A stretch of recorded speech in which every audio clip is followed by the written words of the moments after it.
Hey, everyone, and welcome back. We're doing a deep dive today. Yeah. And today we're looking at the conflict in Russia and Ukraine. Yeah.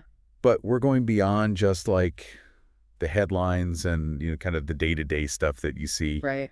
We've got some sources here that give a really unique and a pretty critical perspective. Yeah. On the whole thing. That's right. We're going to try to understand like the why. The exact behind all those headlines. Yeah, exactly. All the stuff that's going on, the deeper level stuff. Yeah. So like, we're going to explore some questions like, was this conflict predictable? Mm-hmm. How has corruption fueled what's going on? Yeah. And, what about the role of the West and all this? Yeah. It's complicated. It is. So let's just dive in.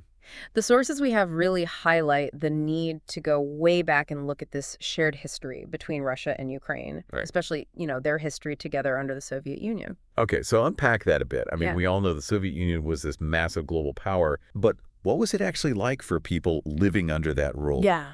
Especially in places like Ukraine. So imagine like being told that you can't speak your own language. Wow. You can't celebrate your own holidays. Really? You can't tell your own stories. Wow. That was a reality for generations of Ukrainians. Wow. Because Russia, they wanted Russian to be this universal language. Oh, so it was about unifying this like massive empire. Right, exactly. I mean, you can see how that would cause some resentment, right? No, absolutely. It's like everyone being forced to wear the same uniform, Yeah. even if it doesn't fit Right. or represent them. Right, it goes even deeper than that. Okay. They actively suppressed, Ukrainian culture and Ukrainian identity. All right. Especially under Stalin. Oh, wow. They had these policies called Russification. Wow. And it really just, drove this wedge between them. So you have all this resentment brewing already. Yeah. And then the Soviet Union collapses in the early 90s. Right. And it was a huge economic earthquake, too. Okay. The whole system was just riddled with corruption, and Yeah. it basically just imploded. It's like a house of cards just collapsing. Yeah. So then what happens in that power vacuum? Chaos. Chaos. Total chaos. Okay. You had former Soviet officials, people just looking to take advantage. Wow. They all saw an opportunity to grab power and wealth. So it's almost like the Wild West. Yeah. This gold rush mentality. Yeah, you got it. Okay, so in all this chaos, these oligarchs emerge, right? Exactly. But that term gets thrown around a lot. It does. What does it actually mean in this context? So basically, these were individuals who took advantage of all the instability. That's right. And they amassed huge fortunes. Okay. They were in control of all these key industries. Like what kind of industries? Energy, Okay. media, natural resources. So they basically become the new elite. They had tons of power in both Russia and Ukraine. Okay, so we've got this history of tension, this system that's totally been upended, Right. and now these super powerful oligarchs grabbing everything they can. Mm-hmm. What happens next? Well, this brings us to the 2014 Maidan revolution in Ukraine. Okay, the Maidan Revolution. I remember all those images of huge protests in Kyiv. Yeah. People demanding change. Yeah, there was so much hope at first. Yeah. Ukrainians were in the streets rejecting the corruption, Okay. rejecting the oligarchs, the influence from Russia. Okay. They wanted a more democratic and just society. But did they actually achieve their goals? That's the question. The sources we're looking at today kind of suggest otherwise. What Yeah. happened? Well, the revolution did succeed in kicking out the pro-Russian president, Okay. but the sources we're looking at argue that ultimately the new government didn't deliver on its promises. Oh, so the revolution kind of betrayed its own ideals. Yeah, you could say that. Wow. Even though this new Ukrainian government was seen as pro-Western and reformist, they ended up falling into the same corruption that plagued the previous regime. So are you saying that nothing really changed? Not exactly. Mhm. There were shifts in the political alliances, Yeah. but the core issue of the oligarchs and their control over the country's wealth and power, Yeah. that remained. Really? Yeah. In fact, So they kept their power. they did, and some of them even switched sides during the revolution. That's cynical. It is. It's just protecting their own interests. Yeah. Wow. It just shows how deeply entrenched those power structures are. Yeah. And it raises the question of Yeah. how much did the average Ukrainian citizen really benefit from the revolution? Right. If the same people are still in charge, Yeah. what did it really change? Right. And that's something we're going to keep exploring as we dig deeper into the lead up to the war. Okay, so we've seen how these historical grievances, Yeah. the chaos of transitioning to capitalism, Yeah. and these powerful oligarchs created this really volatile mix. But how did all of that ignite into open war? Yeah. That's where things get really interesting. Last time we were talking about how the collapse of the Soviet Union and the rise of the oligarchs and then the Maidan Revolution all came together to create this really tense situation in Ukraine. Yeah. So how do we go from there to like a full-blown war? Well, it's easy to see this war as just, a clash over ideologies. Right. Democracy versus authoritarianism. Right. But the sources we're looking at today, Yeah. they have a much more cynical view. Oh, really? Yeah, they argue that while this war is being presented as, this fight for freedom and independence, Yeah. it's actually serving the interests of just a select few. Wow. Okay. So Yeah. are they saying that the war is beneficial to the elites? Well, not beneficial in like a moral sense or anything, Right. but they argue that both the Russian and Ukrainian leaders Yeah. are using this conflict to strengthen their own power Okay. and distract from their own problems. So it's like classic divide and conquer. Yeah. Create an enemy to distract from your own issues. Exactly. And they point to examples of war profiteering, Oh, wow. where people connected to those in power are enriching themselves while everyone else is suffering. So both sides are manipulating public opinion then? Yeah, they talk about how they're using propaganda, appealing to nationalism and historical grievances to justify the war. Do they give any examples of that? Yeah. Like, I'm having trouble picturing it without a concrete example. Sure. One source mentions how both sides bring up World War II Oh, and how they're fighting this Nazi threat.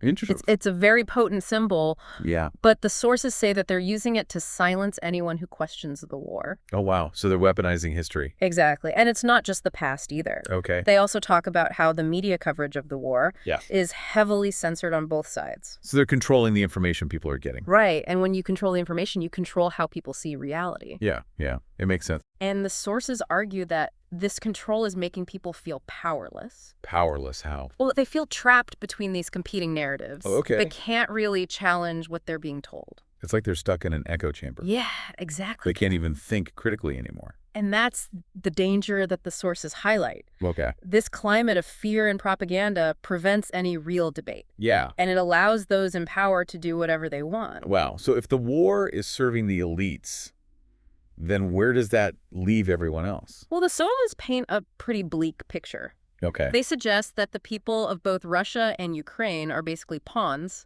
Pawns. in this larger game. Okay. They're being used to advance the ambitions of the people in power. Wow. Their lives are being sacrificed for a cause that might not even benefit them. Do the sources have any examples of how this is actually happening? Yeah, one source talks about how Western energy companies were making a lot of money from Ukraine's resources in the lead up to the war, and they were doing it with the help of corrupt Ukrainian officials. Oh, so while regular people were struggling, Right. these companies were getting rich. Exactly. So it's a double whammy for the Ukrainian people. Yeah, they're caught in this conflict, Yeah. and their own resources are being exploited. And the sources are saying this isn't just limited to Ukraine. Right. They say this is a broader trend of Western powers supporting corrupt regimes and oligarchs around the world. Oh, so they're saying the West is complicit in this exploitation. That's what they seem to be implying. Okay. They argue that even though Western governments often speak out against corruption and human rights abuses, Yeah. they also look the other way when it's convenient or profitable. So it's like, don't ask, don't tell, Mm-hmm. but for ethics. That's a pretty harsh way to put it. Yeah. But they do give some pretty compelling examples. Wow. One source talks about how the West has given Ukraine a lot of financial aid during the war, Right. which is obviously necessary. But they point out that a lot of that aid has ended up in the hands of the same oligarchs we've been talking about, Oh, wow. the ones who've been profiting from the system all along. So even with good intentions, the West might be making the problem worse. That's what the sources are saying. Wow. They say we need to be more aware of these things and acknowledge our own role in making them happen. Okay. And we need to demand more transparency and accountability from our governments and corporations. Wow. That's a powerful message. It is. So it's not just about understanding what's happening over there, Right. but also about recognizing that those same patterns can happen anywhere, Absolutely. even in our own countries. Exactly. The sources want us to look beyond the headlines, to question what we're being told, Yeah. and to think about who benefits from all this conflict and chaos. So they want us to be skeptical Yeah. and dig deeper, Yeah. but that can feel overwhelming. We can. Where do we even begin begin to unravel all of this. Okay, so we've been talking about how the war in Ukraine is really devastating for so many people. Yeah. But it might actually be, helping the elites in both countries. Right. And then on top of that, the West might even be accidentally playing into that corruption. Yeah. It's a lot to think about. It is. And it's honestly kind of disheartening. It is heavy stuff. Yeah. But the sources we've been looking at don't just focus on the problems. Okay. They also talk about potential solutions. Oh, good. Or at least, ways to move forward. So what do they suggest? Like, is there any way to actually break free from all this? Well, they emphasize that it all starts with us. With us. Yeah, recognizing, our own role in the system. Okay, so like we talked about the West's complicity, right? Right. Supporting corrupt regimes, putting profits before human rights. Exactly. So the sources are saying we need to hold our own governments and corporations accountable. Yeah, it's not just about pointing fingers at the bad guys over there. It's about looking at ourselves, too, and like making sure our choices are actually, making a positive impact. Right. They suggest that we become more conscious consumers. Okay. Supporting businesses that share our values Right. and pushing for policies that are ethical on a global scale. So they want people to be more informed Yeah. and more engaged. Yeah, basically. Like citizens who are willing to challenge things and demand better from our leaders. Exactly. They believe that education and awareness are key. Yeah, because the more we understand, Yeah. the better we are at making good choices and demanding change. Right. And it's about talking about these issues, sharing what we learn, and refusing to accept that these problems are just too big to fix. So it's like remembering that we actually do have power. Exactly. And the sources point to examples in history Okay. where social movements and grassroots activism have really made a difference. Like what? Well, think about the civil rights movement. Yeah. The fight for women's suffrage, Mm-hmm. the push for environmental protection. Yeah. Those were all movements led by everyday people Okay. who refused to just accept things the way they were. I mean, that's inspiring. It is. But it's hard not to feel cynical, too. yeah, Especially after everything we've talked about. I get it. Like, can anything really change if people are still divided and manipulated? That's the big question. Yeah. And the sources don't pretend to have all the answers. Okay. They know there are huge challenges. Yeah. These power structures are really entrenched. Right. And there are a lot of forces that want to keep things the way they are. So they're realistic about how difficult it is. Yeah, definitely. But they also don't want us to give up hope. Okay. They believe that by raising awareness, challenging corruption, Yeah. demanding transparency and accountability, Mm. we can actually create a more just and equitable and peaceful world. It's a long road, It is. but it sounds like it's worth it. It is. So what stood out to you as the most important takeaway from all this? I think it's the focus on individual responsibility. Yeah, these systems are big and complicated, Yeah. but at the end of the day, they're made up of individual choices. Okay. Every time we choose to learn more, Yeah. to speak out against injustice, to support ethical businesses and policies, Yeah. we're chipping away at those systems. So it's not about waiting for someone else to fix it.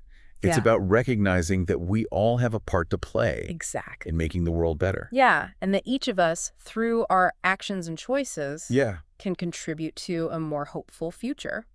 Well, this has been a really thought-provoking deep dive. It has. If you want to learn more, we encourage you to check out the sources we've been talking about, Yeah. read them, Yeah. share them, and most importantly, keep questioning, keep learning, Yeah, and keep pushing for a world that reflects our values. absolutely. Thanks for joining us. This is DigitView.